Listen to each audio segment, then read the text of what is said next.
बिस्मिल्लाहिर्रहमानिर्रहीम अस्सलामुअलैकुम वरहमतुल्लाहि वबरकातुहू।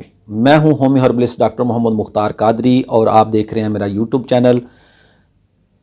आज हम एक मसले की तरफ जो हमें एक दोस्त ने तवज्जो दिलाई है कि ये जो गैस बन जाती है बहुत ज़्यादा पेट में और वो ऊपर की तरफ उठती है, यानी ये हवा जो है, ये गैस जो है, ये अपने मखरज से खारिज होने की बजाय ये गले से ऊपर की तरफ आती है और बहुत ज़्यादा आती है।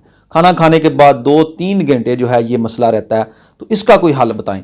तो इसका मैं आपको इंशाल्लाह बहुत ही आसान हल और आजमुदा हल बताऊंगा। तो मेरी आपसे गुजारिश है कि अगर आपने चैनल को अभी तक सब्सक्राइब नहीं किया तो बराए मेहरबानी चैनल को सब्सक्राइब कर लें और बेल आइकन के बटन को भी प्रेस कर लें। और अगर कोई आपका सवाल हो तो कमेंट करें, इंशाल्लाह मैं आपके सवाल का जवाब देने की उस पर वीडियो बनाऊंगा, इंशाल्लाह भरपूर कोशिश करूंगा। जज़ाकल्लाह। तो चलिए नाज़रीन कराम, इस नुस्खा की तरफ चलते हैं जो इंशाल्लाह बेहतरीन हाज़म है और ऐसा मसला जो है जिसमें गैस जो है ऊपर की तरफ उठती हो। अच्छा, ये मसला किस तहरीक में पैदा होता है? ये नाज़रीन कराम उज़लाती असाबी से उज़लाती गुद्दी तहरीक में पैदा होता है। ज़्यादा ये उज़लाती असाबी होता है। इसमें जो गैस है वो बनकर ऊपर की तरफ उठती है। जो हम ग़िज़ा खाते हैं वो जब हमारे स्टोमिक में पहुंचती है तो उसके जब एटम ब्लास्ट होते हैं, तो जब वो हज़म के अमल जो है वो शुरू होता है तो उसमें से ये एक फितरती अमल है, कार्बन जो है वो पैदा होती है। लेकिन उसका जब ज़्यादा बनना और ऊपर की तरफ उठना जो है बाज़ औक़ात ये तकलीफ़ का बायस भी बनता है। तो इसके लिए नाज़रीन कराम नुस्खा नोट कर लें। इंशाअल्लाह अज़ीज़ आप इसके इस्तेमाल से इंशाअल्लाह आप जो हैं वो बेहतरी महसूस करेंगे और ये मसला हल होना शुरू हो जाएगा। तो नाज़रीन कराम नुस्खा ये है, नुस्खा नोट कर लें।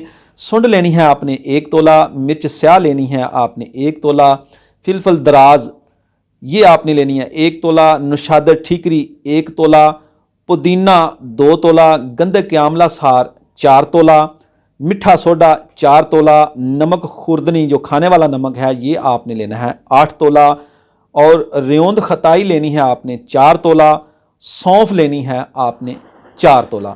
ये सारी चीज़ें जो है नाज़रीन कराम अच्छी तरह बारीक पाउडर कर लें। ये निसफ ग्राम से 1 ग्राम तक खाना खाने के बाद आप इस्तेमाल करें। इंशाअल्लाह अज़ीज़ ये आपका मसला हल हो जाएगा। इंशाअल्लाह आप मुझे दुआओं में ज़रूर याद रखेंगे कि बहुत ही अच्छा नुस्खा आपने बताया। ये तिब्बे मुफ़रद अज़ा का गुद्दी असाबी नुस्खा है। मिजाज के लिहाज से ये गुद्दी असाबी है। ये पेट में गैस कार्बन रिया को रुकने नहीं देता और अपने मखरज से खारिज कर देता है और खाना भी बहुत जल्द हज़म करता है। बहुत ही अच्छी चीज़ है, बनाएं और फ़ायदा उठाएं।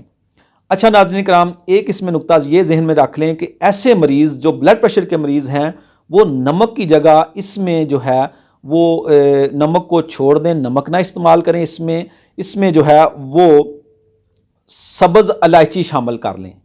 नमक की जगह जो है वो सब्ज़ इलायची शामिल कर लें। तो इसमें आपने 5 ग्राम सब्ज़ इलायची शामिल कर लें और ज़ीरा सफ़ेद इसमें शामिल कर लें, जो है वो 8 तोला ज़ीरा सफ़ेद शामिल कर लें और 5 ग्राम इलायची सब्ज़ जो है वो शामिल कर लें।